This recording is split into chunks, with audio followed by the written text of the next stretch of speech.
Welcome to Building Brand Gravity. I'm Anne Green. I'm a principal and managing director here at GNS Business Communications. And I am super psyched to have my friend David Marine join me today. He is Chief Marketing Officer of Coldwell Banker. Hi, David. Hello, Anne. It's great to be with you. I'm psyched that you did this. Thank you so much. You and I met in 2007 when we first started working with the brand. And I have to say, I was going to make a joke about it was a really intense time to be working in real estate, but I feel like every year is an intense time to be working in real estate. Do you relate to that Isn't statement? it? It always is. Doesn't matter if it's a high or a low or what the market conditions are. It's always a bit crazy in real estate, but that's what's made it interesting. Yeah. So talk a little bit about your role now, how the chief marketing officer functions for Coldwell Banker today, because obviously it's a title everyone knows, but it's a little different company to company. Yeah, so I oversee all the marketing efforts, not just for the Cold Banker brand, but three other, if you want to call them, facets of it. So one being the core brand, the other being our global luxury program, more tailored toward affluent audience Yeah. and luxury homes. Coldwell Banker Commercial, which is our commercial division, as the name would imply. And then I also oversee marketing for Coldwell Banker Realty, which is the company owned side of the franchise organization. So, four different assets within the Coldwell Banker umbrella, all with our own unique little aspects to them and a great team behind each of them as well. Yeah, and it's interesting even how each of them function, the relationship with each other. Obviously, Coldwell Banker as the brand is that anchor between them. But even, negotiating that relationship between how they live in the world, how they manifest, the audiences, that's an interesting portfolio of assets. It's neat in the fact that Coldwell Banker as a brand itself automatically commands awareness. It's connected to real estate, but then each facet of the business has its own element to it as well. So we're tailoring more towards the luxury audience with global luxury. And what are the different offerings that we have there? What's our messaging? How's that tweaked? The audience targeting, obviously, very different. Commercial side is almost an entirely different world than residential real estate, where on the residential side, we're very much focused on the home, the emotional aspects. Commercial, it's all about the business, the deals getting done, the connections and the relationships through those professionals. Zero fluff involved.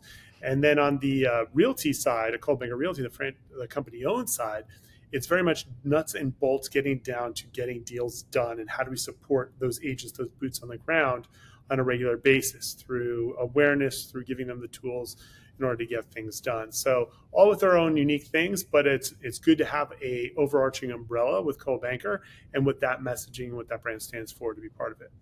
So when I first met you in 2007, do you even remember what was your role and title then? Because you have had an incredible trajectory, and I like to call it growing up Caldwell Banker.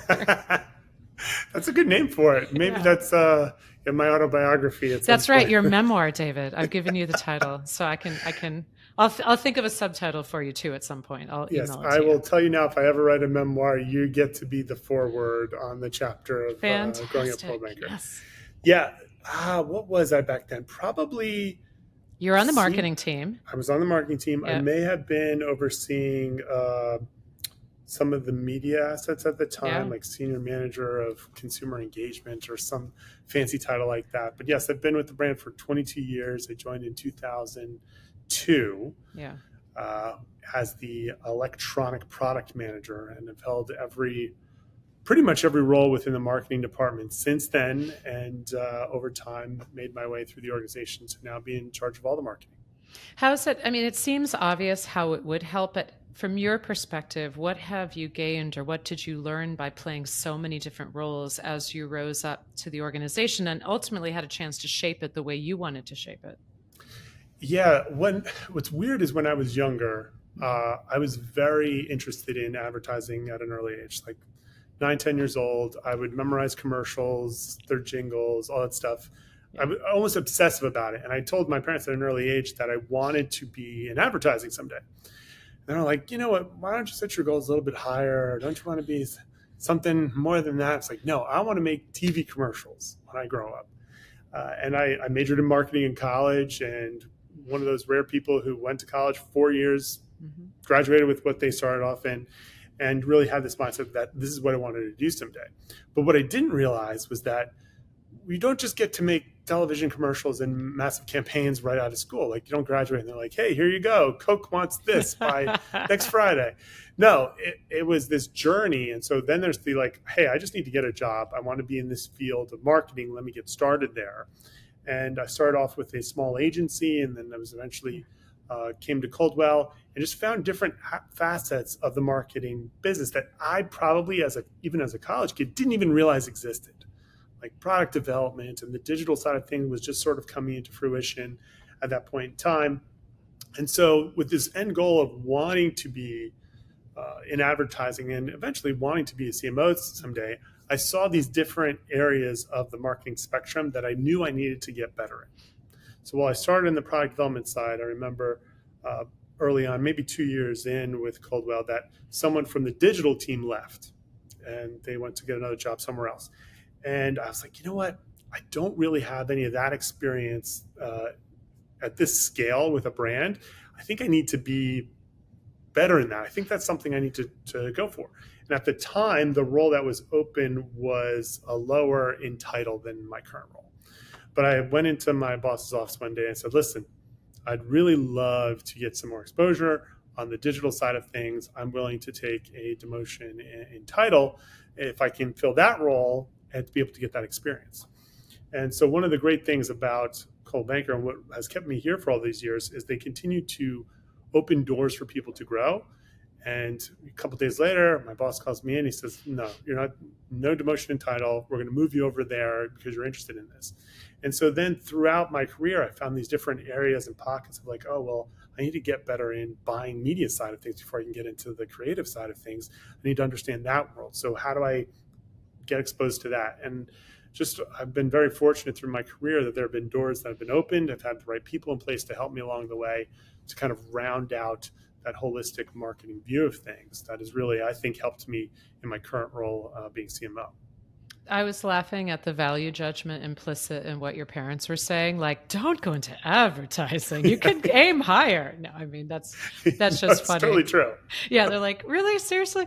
I mean, it's actually it's such an exciting area. But what you just said, and that's what I love talking to people I've known for a while like this. I never knew that story about you sort of advocating to say, look, I'll take a demotion if I can go over here. And then what an incredible outcome, which is kind of what knowing the organization and knowing you, I'm not surprised to hear they're like, hey, I love this initiative. Let's just bring you over laterally, which is a fantastic response to somebody who truly wants to learn and grow. Yeah, and I've been fortunate to talk to some college universities and their business schools, about career growth and that stuff. And I love relaying that story, not for the idea of look at what I did, Yeah. but the idea of taking initiative and taking control of your own career. This is something you want. You put yourself out there and go do it. Don't wait for it to be handed to you. Another example is I knew that I wanted to obviously be in charge of advertising at some point, but there was someone who was already in that role when I was with the company. But I felt like, hey, maybe peripherally I can get some exposure. So on my own, I would start reading articles. I would subscribe to Media Post, even though I was on the digital side of things at the time, and just start asking questions with the person who was in charge of it, with the SVP of marketing at the time, and showing that interest. And then when there was like, hey, you guys are working on this campaign, maybe I can be involved with it and in my own role from a digital aspect, and then it can get me that exposure. But showing that genuine interest and going above and beyond, like this isn't really my job, but I'm expressing interest in it, I think is what has opened a lot of doors for me. Just being willing to have curiosity and put yourself out there, and it also helps to have the right people ahead of you. And that's been one thing that Coldwell Banker has in spades is their leadership throughout my 20 years career continues to be people that not only want to do a good job, not only want to have success, but also care about the people and making sure that the right opportunities are given to them. Yeah, that's so powerful. And it just brings that goodwill. But also, even if people move on, that network is still out there in the world and can come back. And I do think, too, what you're reminding me of, the marketing communications landscape, whether it's advertising, email journeys, digital stakeholder relationships. It's very integrated. It's really overlapping. And that idea of cross training, how do you make sure, and self education too? Because when I think about you starting in 2002, me meeting you in 2007, TypePad and WordPress, the idea of writing to Yeah. the web instantly, that was like 2003, 2004 when it was becoming popularized. And people forget, that was the days I believe that it was still often being called new media, if Yeah. you, Web so 2.0. Yeah. yeah, exactly. Web 1, then Web 2. So I think this idea of opening the lens on what these rules are and how do you engage with them is really, really powerful. That leads me to a question, actually, another sort of evolution. What does the word brand mean to you today versus what brand? I mean, that's such a catch all term. There's so much encoded in it, and yet it also has formal definitions. So, what do you see it as today, and how has that evolved for you over time? Yeah, brand, probably early in my career was, hey, that's something a multinational corporation on the Fortune 500 is. Hmm. It's this huge, massive entity that immediately commands universal acceptance and recognition. And that, I think, with the changes in the digital landscape and from everything from social and new media and beyond, has completely changed in that it's no longer available just to those who can fund a television campaign. Mm-hmm. Brand today is basically any person or organization, whether large or small, that represents something. And they're the ones who are trying to determine what they represent, while the consumer is also coming to that same conclusion.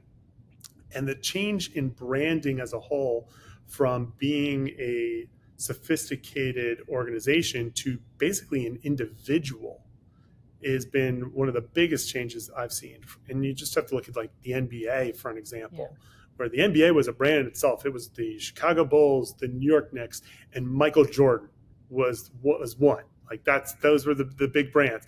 Now it's you've got so many players who are taking control of their own brand and making it into something. They're monetizing it. You see it with the NIL, with college athletes today.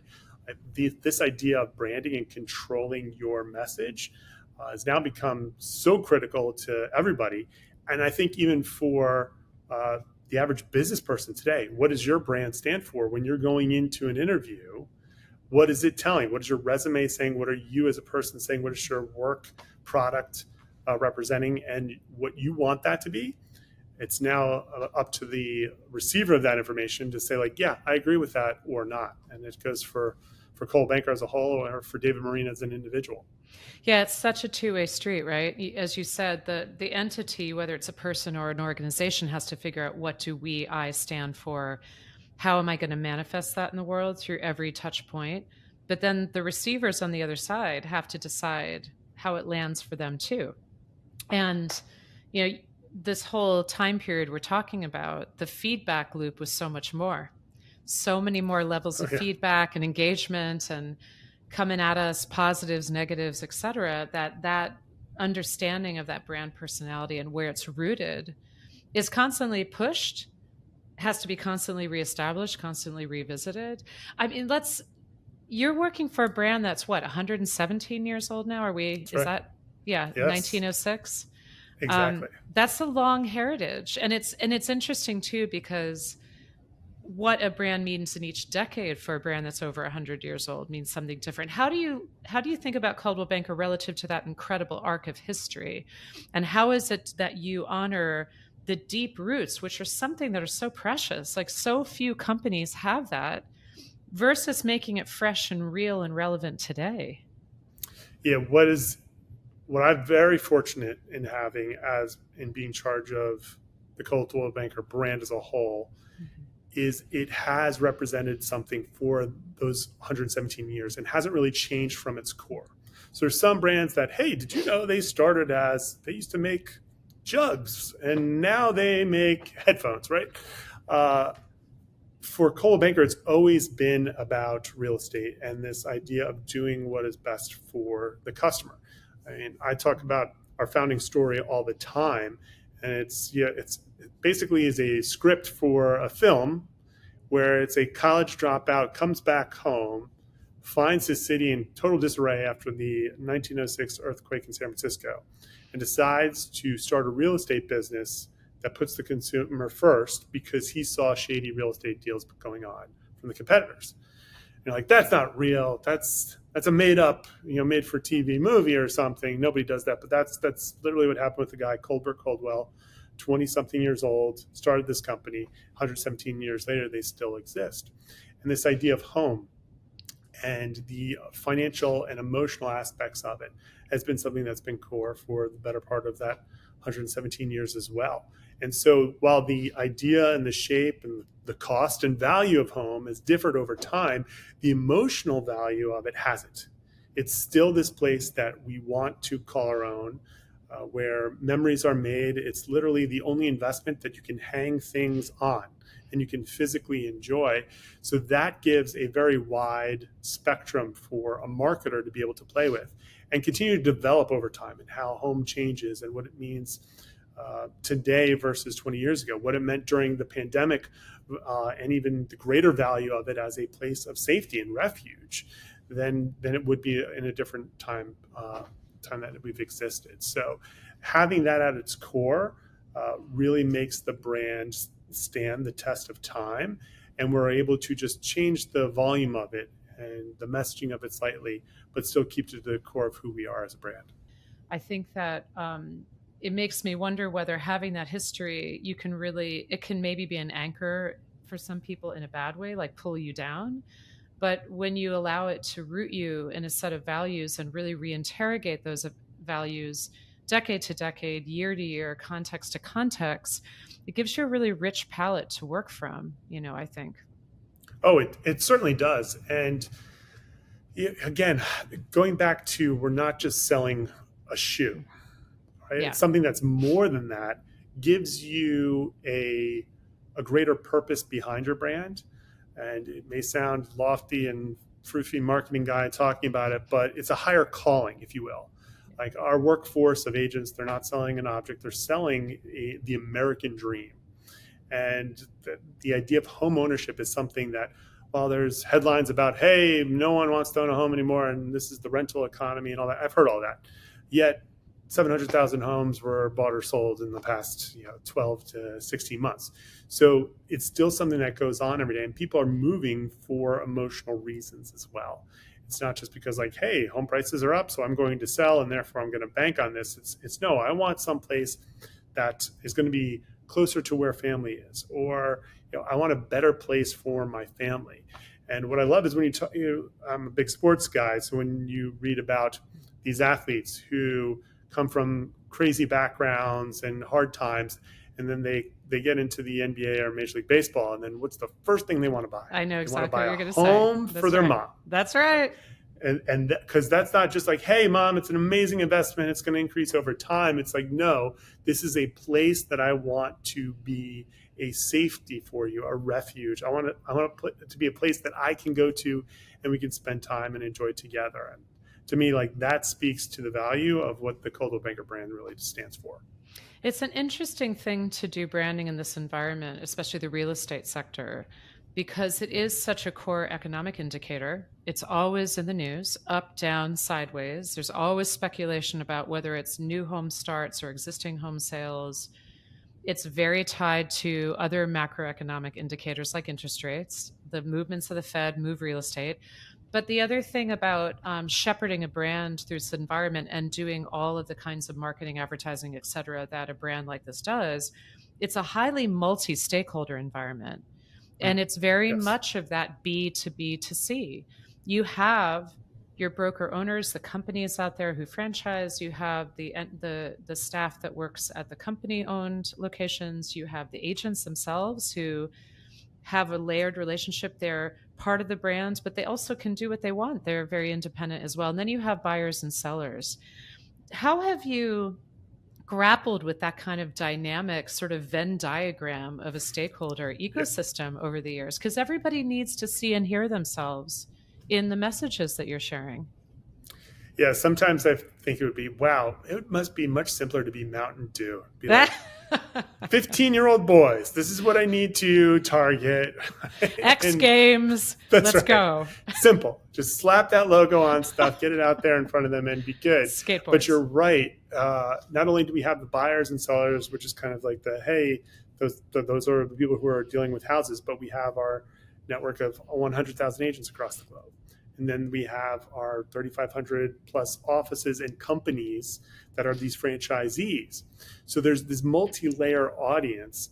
And anytime I go into a marketing workshop or with the Association of National Advertisers, or you're filling out a creative brief, and it's like, who's your target audience? It's like, well, here's the message we need for this audience, but here's how we need to approach it for another.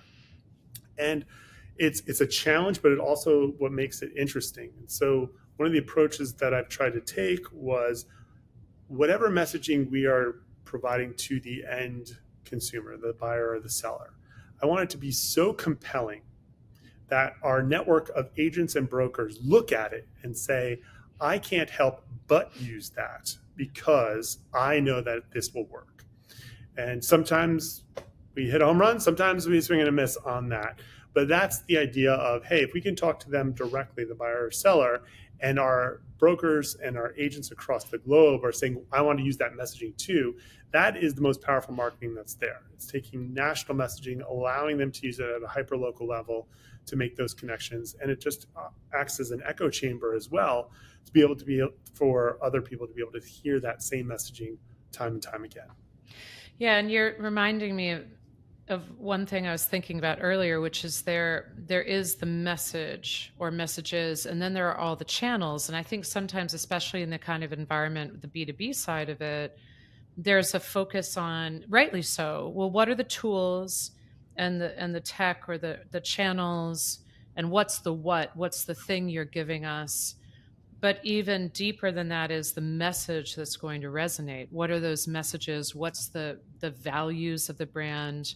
What is the ultimate purpose it's serving for those end users who are the buyers and sellers? How do you help the constituencies that you're serving sort of balance between the centrality of that message and getting it right, and also helping them use it and feel it like down to their bones and how it can be expressed versus here's the channels you can put it through? Does that make sense? Yeah, I think it goes back to the idea of the power of a good story, and then how is that story being relayed over time. So it's one thing if I tell it to you, but it's so much greater if I tell you and then you tell five others about it.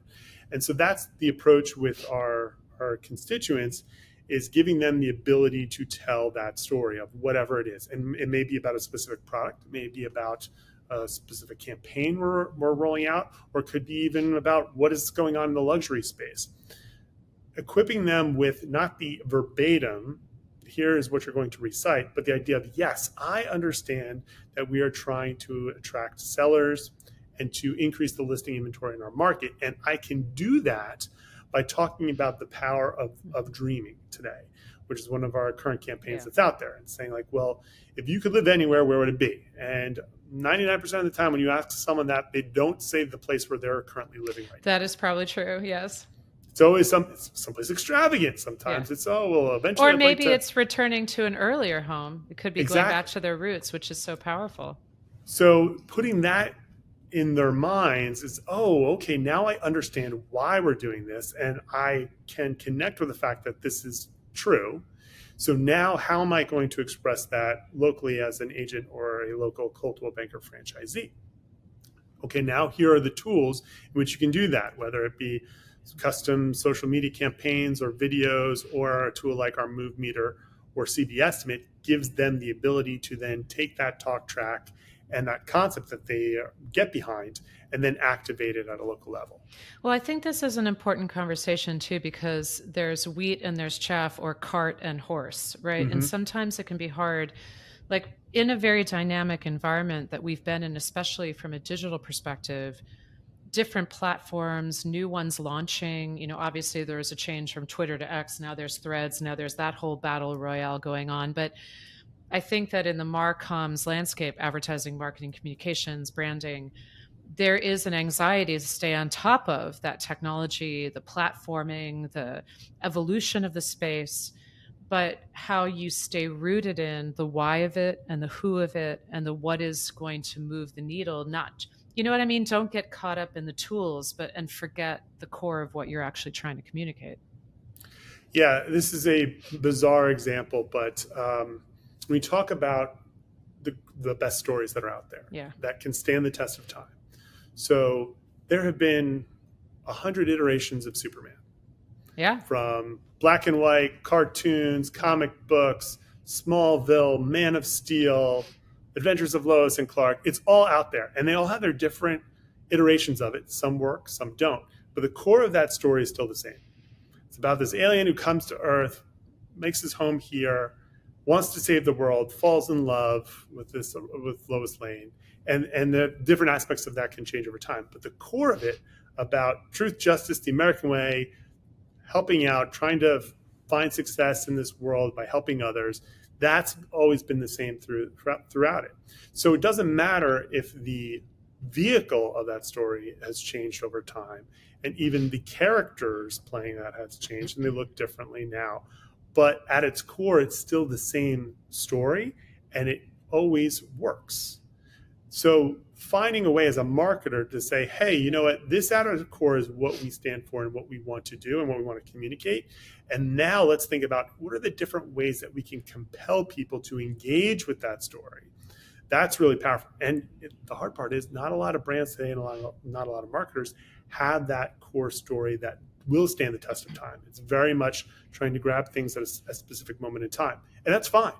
But realizing that, hey, you know what, this is going to work for this point in time, and then we're going to have to come up with something else later on. That's a realization you have to come to. But when you can find something that you know stands the test of time and truly is following the methodology of a great story, then it doesn't matter when you're trying to express it, you're able to adjust it to the time at hand. Yeah, I appreciate the kind of culture jacking, news jacking, brand jacking, nimbleness where, somebody comes out with that amazing tweet or Facebook post right in the moment that's so pithy, but you're kind of zooming out to the bigger picture. I think the Superman one, you and I are both comic book people way back, Yes. is super relevant. I'll Superman. Because it shows that those brands, the comic brands, and Marvel, but DC, I give them a lot of credit too. They have, by their nature, the comic books over the decades, there's a reboot of the stories that's built into it. There's always a reinvention. And yet, how do they play with those core values? I think that's a really interesting way of Yeah. looking at it. And frankly, a lot of organizations today, and I've been an organizational leader for a long time, one of the pressures on a lot of leaders today is the fact that there is so much feedback now, and that's that two-way street, which I really embrace. I like it much better than the early days of command and control that I encountered when I first came into the industry, which, like, the early 90s, I always joke, was basically the late 70s. It was still the same. But today, that feedback loop, that feedback loop can be tough because not everybody's going to feel the same about the values of the brand. Not everyone's going to feel the same about the partnerships you do, the way in which you may speak up on certain things. These are big audiences, right? And so one thing I see a lot of executives struggling with, and we even as counselors, we have to think about this because there's no right answer sometimes, which is how do you pull back and reroute yourself in the values of the brand and what that means, not just for external audiences, but also your own employees and what you stand for at times where there may be different voices that are saying, I don't like this or I don't like you. I mean, how do you think about that? Because you and I have worked through some of those issues in the past. Yes, the feedback loop, here's the great thing being in marketing. It's that every person is a marketing expert. Yes. I live Yes. with marketing experts who are quick to tell me what is good and what isn't. So the feedback loop is universal. The trick is listening to the right feedback, which is true in anything, regardless of marketing, your own advice given to you, whether you're from a career, for a parent, marriage, whatever. There's always that advice. The key is picking the right stuff to listen to. And so not worrying about what everyone is saying, but who are the people that you most want to hear from, what are they saying, and how do you adjust to that? Let's jump back to the comic book example real quick, because we brought up Marvel and DC. And I think that is an example within DC universe. So, like, for example, my boys and I were rewatching Smallville. Okay? I remember that show very well. Yes, my wife and I, when we were first married, like we watched it however many seasons or whatever. And so now this summer, as a family, we're just like, well, it's a safe show you can watch these days. It's very hard to find one from an age group from a fifth grader to a sophomore in college. So we started that, and everybody enjoys it, and they're like the storyline. Like, why is that still compelling today? Well, the storyline is good. It develops the characters. It's interesting, and at the core, the message still resonates.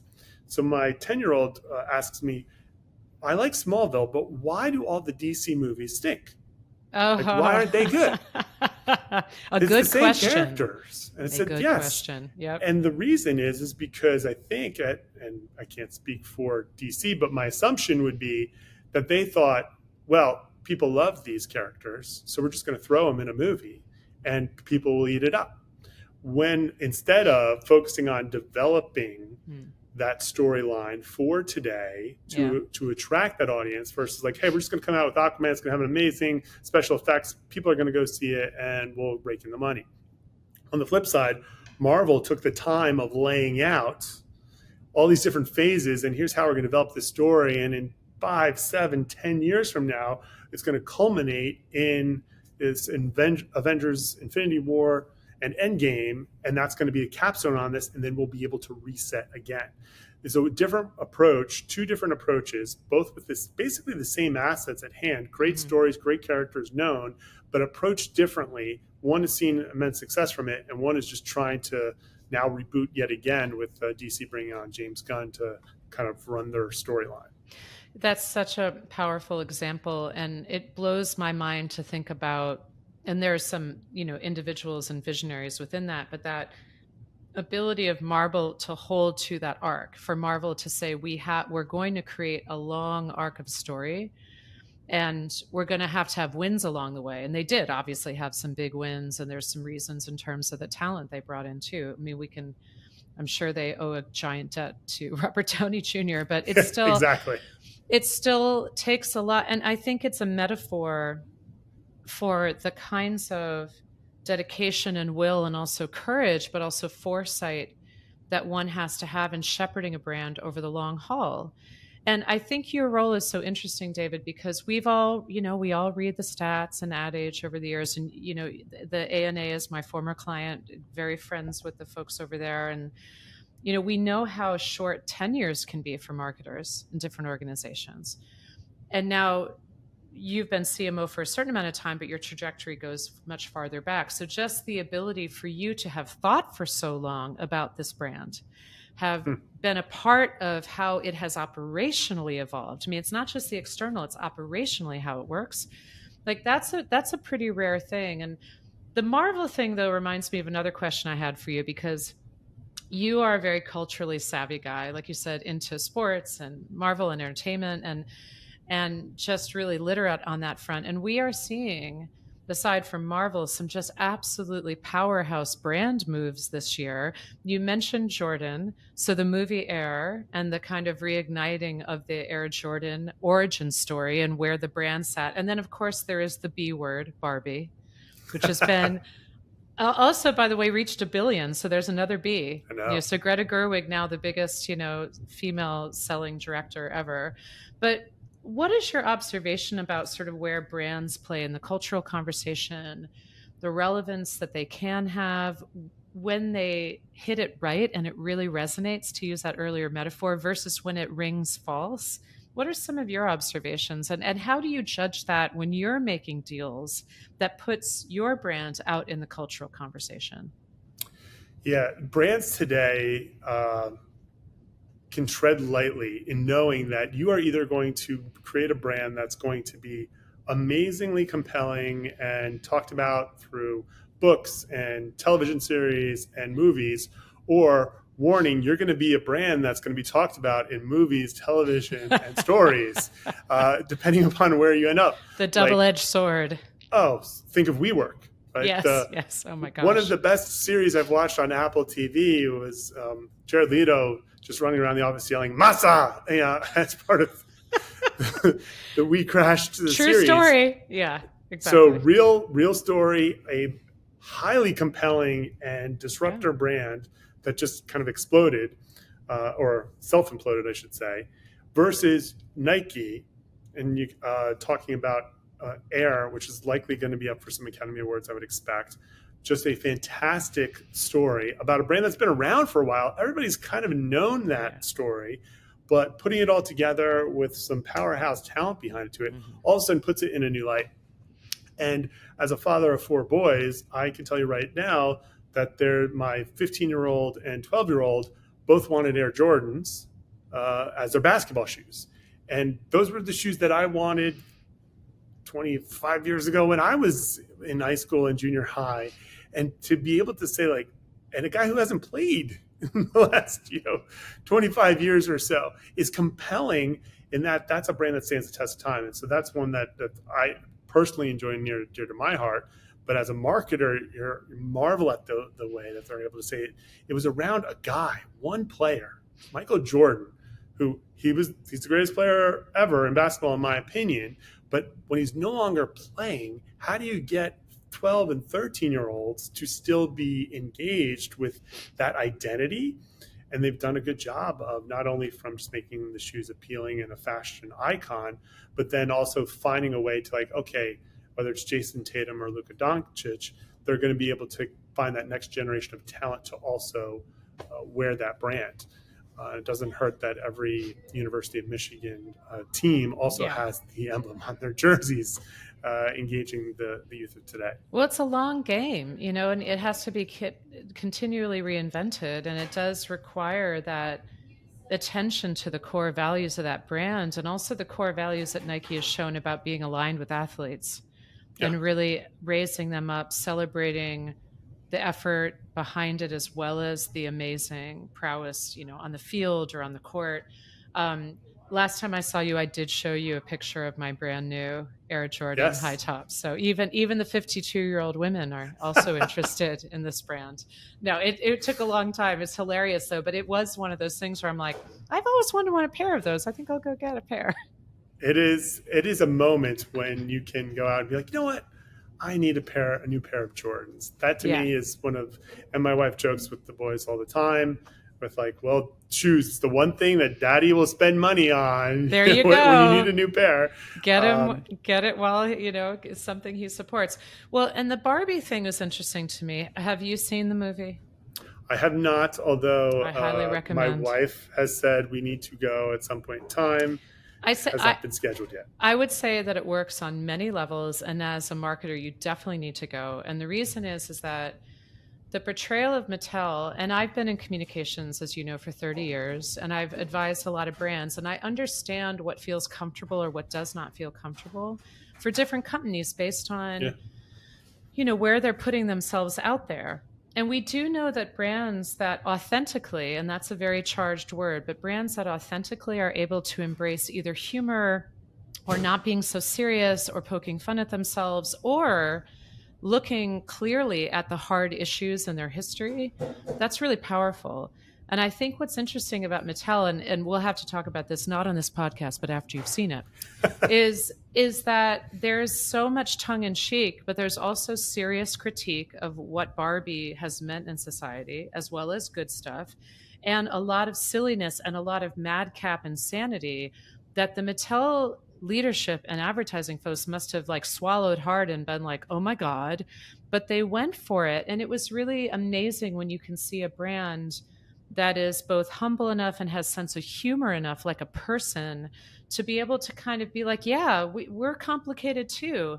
Does that make sense with you? I mean, it's really hard to modulate along those lines. Oh, it does. I've been impressed, one, with the sheer volume of Barbie partnerships Yeah. and different ways they've found to, like, make connections within the film, but also Barbie as a whole, as a brand on its own, is incredible that it stood the test of time. Yes. To think about 1950s doll that was created and is still being bought today, and now a $1 billion feature film around it. That's something in and of itself to talk about. Hey, this is something that still resonates with people today in a number of different ways. And I bet there's different people who react negatively to Barbie, but it doesn't matter because they've still been able to showcase, like, hey, there's noise about it and these people don't like us, but guess what? We're still this entity, and we've been able to last for 50 plus years, and now I've been impressed with the film. There's a lot of hype behind it Yeah. initially, and there was a question of like, well, is it really going to pan out? It's a lot of pink. Are we ready for that? I'm not sure, but clearly the evidence is in that the audiences are coming out, and it's become a cultural moment, which is one thing that as a brand you would want to have in a positive way, and they've certainly done that. Yeah, lightning in a bottle. Once you see it, you can see if you agree with me that Ryan Gosling deserves a new category of Academy Award for fully and completely committing. So just put a pin in that in your mind. So as Okay. it's truly amazing. So as we wrap up today, what are, this is called building brand gravity, and that's very intentional. It's sort of the idea of the weight and the pull of brands. What brands have you in their orbit right now? I mean, I know you, so I know some of the brands you've loved for a long time, but what are the ones that are top of mind for you right now? Well, we've already touched on Air Jordan, which is still very much Yeah. in my world. A brand, looking at maybe the non-traditional big brands that have really just entered my realm in the last 5 or even 10 years. One has been Dude Perfect. Oh, Do you know who Dude Perfect is? no. You do not. So they are like the number 2 most subscribed YouTube channel, like in the Wow. world. They put out a video, and in 20 minutes, it's got like 30 million views. Amazing. It's 5 guys who started filming trick shots like in their backyard, and have over time become this phenomenon. So again, having 4 boys interested in sports. Yeah, you can they see do my demographic at home is different than yours, but I exactly. like to be educated. Thank you. But what's great about them is they know who they are, and they're not afraid, like, and they'll poke fun at themselves in that, like, how many trick shots can we possibly do? So they found ways to expand, and now they've hosted their own little like mini talk show called Overtime, which is a 20-minute YouTube segment, and they do different things. They've created fake characters that they each play, and they create not only video series, but now they've expanded into apparel, and they've got a show that's touring around, and they're selling out football stadiums or basketball stadiums and whatever. Wow. And you're like, these are 5 guys who just started throwing basketballs through hoops off their roof. But it's really interesting to see how like they can't possibly be lasting this long. And they even talk about how they were going to break up, a couple of years ago or whatever, and they just found new ways to reinvent themselves. So that's one that's definitely in my orbit and compelling. That's the great. other, on the opposite side of the spectrum, is Meadowlark Media. So I don't know if you've noticed, but there's a lot of people who are leaving ESPN these Yes, days. absolutely. And a lot of changes, obviously, in the journalism spectrum. Like Yeah. that's a whole nother realm, and we could spend hours on. That's a breaking whole that. podcast in and of itself, that's for sure. Exactly. So I'm a big fan of Dan Lebitard and Stugatz, who did a show on ESPN Radio and on ESPN for a number of years. And fortunate enough to have him at a Coldwell Banker Gen Blue event in Miami one year and interview him, and just really enjoyed the kind of irreverent style. They love to joke around. They don't treat sports seriously. And they decided to leave ESPN about 2 years ago, a year and a half ago. And they decided, like, we want to ensure that the people that we know and love who have worked on our show are going to have a place and going to be employed. What sparked it is one of their like assistant producers got fired from ESPN during one of these cutbacks. And Dan Lebitard said, I will pay for his salary out of my own pocket if you let him continue to work here. And through that all, they just decided we were going to leave. And so being able to see like, wow, that is saying this is what's important to us, and we want to help these creative minds who we believe in succeed. So they started their own media company, Meadowlark Media, podcast series, YouTube channels, and all that kind of stuff.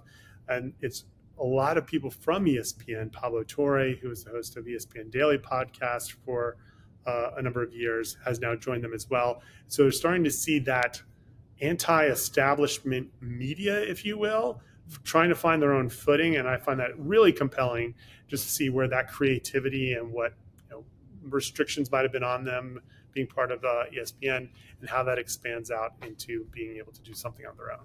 I love that example because there can be such pessimism about new media launches in that way. And, We've seen some come and go in the Yeah. past 10 years, and there have been a lot of sad and hard stories about properties that had a lot of promise, very journalist driven, not making it.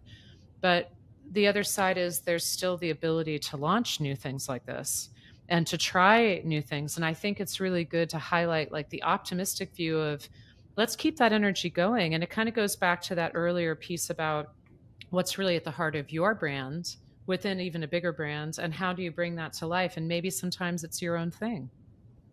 Yeah, sometimes it has to be, and you need to step out there and Yeah. take a chance if it's something that you truly believe in as well as a Yeah. marketer.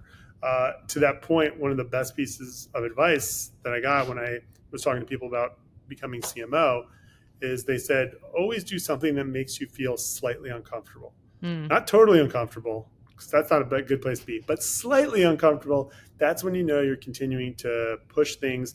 That's where you explore new territories, and that's where you learn. So I think that's very true here. Well, that is an awesome place to end. David Marine, CMO of Coldwell Banker Real Estate. It's been so awesome having you here today. Thank you again. And this is Anne Green with Building Brand Gravity. Thanks for joining us. My pleasure, Anne.